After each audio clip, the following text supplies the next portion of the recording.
Rajahmundry parliament అభ్యర్థిగా nomination వేశాక పురంధేశ్వరి మీడియాతో మాట్లాడుతున్నారు. ఇప్పుడు ఆ లైవ్ చూద్దాం. తీసుకుందో ఆ నిర్ణయాన్ని గౌరవిస్తూ నిబద్ధతతోటి వారు పార్టీకి ఏ విధంగా ఇంతకు ముందు పనిచేస్తూ వచ్చారో అదే విధంగా ఇప్పుడు కూడా వారి సంపూర్ణమైనటువంటి మద్దతు తెలుపుతూ క్రమశిక్షణతో అంకిత భావంతో వారు ఈ కూటమికి చెందినటువంటి అభ్యర్థులు ఎవరైతే ఉన్నారో అటు ఎమ్మెల్యేలు కావచ్చు ఇటు ఎంపీలు కావచ్చు వారందరి విజయానికి కూడా భారతీయ జనతా పార్టీ కార్యకర్తలు బాగా పనిచేస్తున్నారని చెప్పి నేను చెప్పక తప్పదు. అయితే ఈ మూడు పార్టీలు కూడా ఎన్నికలకు వెళ్ళినటువంటి నేపథ్యంలో సమన్వయ కమిటీలు వేసుకున్నాము. రాష్ట్ర స్థాయిలో ఉంది, జిల్లా స్థాయిలో ఉంది, అసెంబ్లీ స్థాయిలో ఉంది, మండల స్థాయిలో కూడా ఉన్నాయి. ఆ సందర్భంలోనే ఎక్కడ ఏ పార్టీ మీటింగ్ నిర్వహించినా కూడా మిగిలిన రెండు పార్టీలు కూడా అక్కడ ఉన్నటువంటి అభ్యర్థుల నేపథ్యంలో ఇక్కడ రాజమండ్రి పార్లమెంట్లో నేను అభ్యర్థినిగా ఉంటే ఇక్కడ కేవలం భారతీయ జనతా పార్టీ కాదు మిగిలిన రెండు పార్టీలను కూడా సమన్వయం చేసుకుంటూ ఇవాళ మేము ముందుకు వెళ్తున్నటువంటి సందర్భంలో ఖచ్చితంగా రాబోయే ఎన్నికల్లో మంచి ఫలితాలను సాధించగలం అనేటువంటి విశ్వాసం మా అందరికీ కూడా ఉన్నది. ఇవాళ రాష్ట్రంలో ఉన్నటువంటి పరిస్థితులు నేను కొత్తగా మీకు చెప్పనవసరం లేదు. ఇంతకు ముందు కూడా అనేక సందర్భాల్లో మీతో మాట్లాడాను. ఒక విధ్వంసపూరితమైనటువంటి పాలనని, విద్వేషపూరితమైనటువంటి పాలనని మనం రాష్ట్రంలో చూస్తూ వచ్చాం.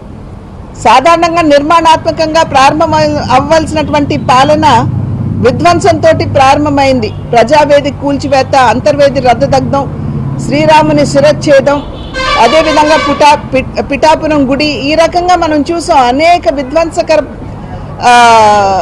కార్యక్రమాలతో అధికార పార్టీ ముందుకు వెళ్ళినటువంటి విషయం మనందరికీ తెలుసు. అయితే 5 సంవత్సరాల క్రితం ప్రజలు ఒక ఆకాంక్షతోటి, ఒక విశ్వాసంతో వైఎస్ఆర్సీపీకి మద్దతు తెలిపారు. 151 స్థానాలు గెలిచే అవకాశాన్ని రాష్ట్ర ప్రజలు వైఎస్ఆర్సీపీకి ఇచ్చారు. అయితే 5 సంవత్సరాలు కూడా ప్రజల విశ్వాసాన్ని నిలబెట్టుకోలేనటువంటి పరిస్థితి మనం రాష్ట్రంలో చూసాం. ఆర్థిక పరిస్థితి కుప్పగూలిపోయింది. అప్పుల మీద అప్పులు తీసుకొస్తున్నారు. పోనీ అప్పు తెచ్చి ఏదైనా ఆస్తి నిర్మాణం జరుగుతున్నదా అంటే లేదు. చివరికి ప్రభుత్వోద్యోగులకు కూడా సరి అయినటువంటి సమయంలో జీతాలు ఇచ్చుకోలేనటువంటి పరిస్థితి రాష్ట్రంలో చూసాం.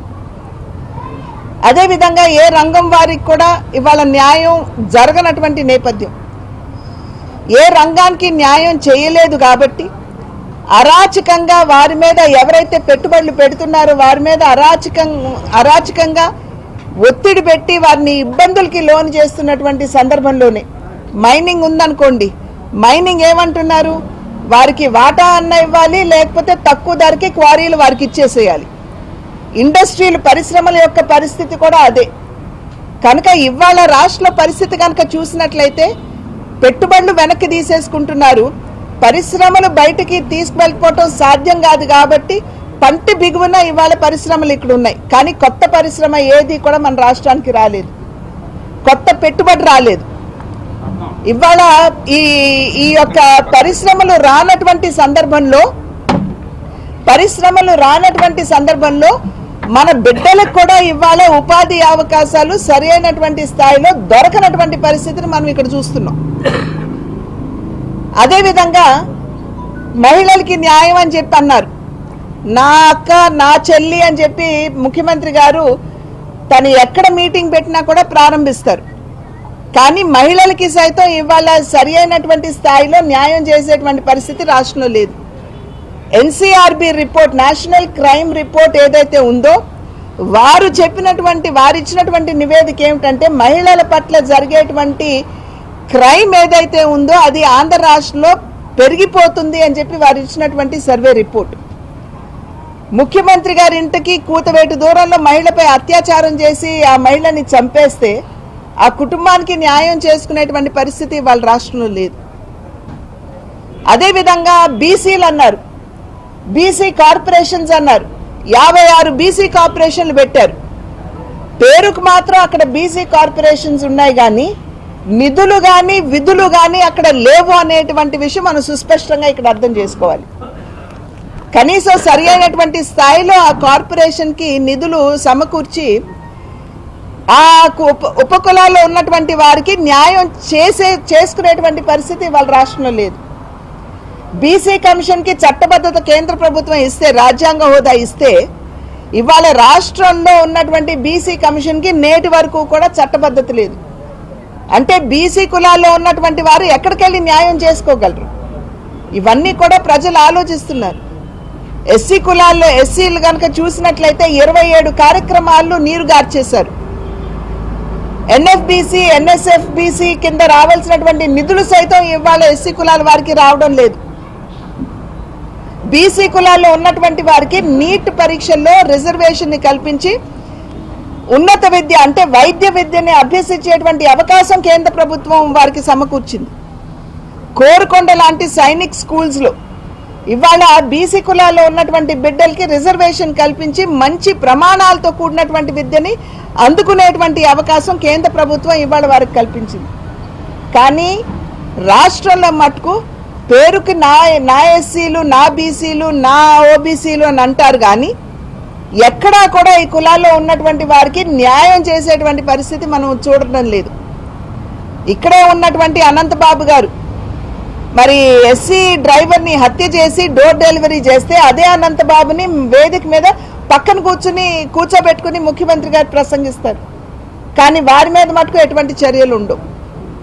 ఇవన్నీ కూడా ప్రజలు గమనించడం లేదు అని చెప్పి భావించినట్లయితే ఇది అవివేకమే అవుతుందని చెప్పి అధికార పార్టీ నాయకులందరూ కూడా గుర్తించవలసినటువంటి విషయం. ఒకానొక సందర్భంలో ఆంధ్ర రాష్ట్రం అంటే అభివృద్ధి గుర్తుకొచ్చేది, కానీ ఇవాళ ఆంధ్ర రాష్ట్రం అంటే తలలేని మొండల్లాగా రాజధాని లేని రాష్ట్రమే అందరికీ గుర్తొస్తుంది. అవహేళన కూడా చేస్తున్నారు. అక్కడ ఒక అద్భుతమైనటువంటి రాజధాని వస్తుందని చెప్పి 35,000 ఎకరాలు ఇచ్చినటువంటి రైతులు ఇవాళ వారి జీవితాలు బజారును పడ్డాయి. ఇవాళ రాష్ట్రంలో ఉన్నటువంటి మాఫియాని నేను కొత్తగా చెప్పనవసరం లేదు. ప్రత్యేకించి రాజమండ్రి అంతా కూడా మనకి ఇసుక రీచ్లు ఉన్నటువంటి ప్రాంతం. ఇవాళ విపరీతంగా ఇక్కడ ఇసుక మాఫియా జరుగుతున్నటువంటి విషయం మనందరికీ తెలుసు. అదేవిధంగా మద్యం, నాణ్యత లేనటువంటి మద్యాన్ని ఇవాళ ప్రజల చేత తాగించి వారి ప్రాణాలతో చెలగాట మాడేటువంటి ప్రభుత్వాన్ని మనం చూస్తున్నాం. సాధారణంగా ప్రభుత్వం అంటే వెల్ఫేర్ అని అనుకుంటాం, అంటే ప్రజలకి అండదండగా నిలబడతారు అని చెప్పి మనం విశ్వసిస్తాం.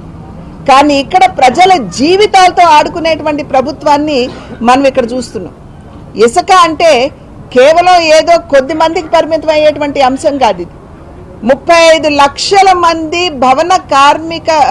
భవన నిర్మాణ కార్మికులు ఎవరైతే ఉన్నారు వారి జీవితాలు ఇవాళ రోడ్న పడ్డాయి. ఎందుకంటే ధరలు పెరిగిపోయినటువంటి నేపథ్యంలో నిన్న కూడా నేను ఒక క్రెడా అనేటువంటి సంస్థతో మాట్లాడుతున్నటువంటి సందర్భంలో వారు చాలా వరకు కూడా నిర్మాణాలతో సంబంధం ఉన్నటువంటి ఒక సంస్థ అది.